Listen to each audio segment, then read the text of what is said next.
n'amafaranga igihe rero kirahenze turagerageza ndagusabye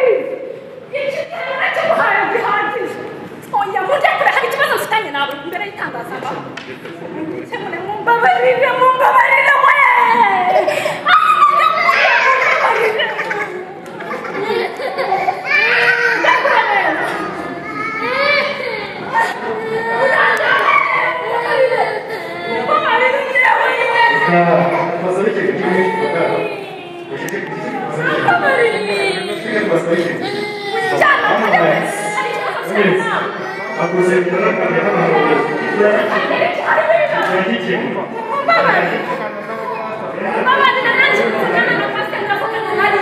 Oya,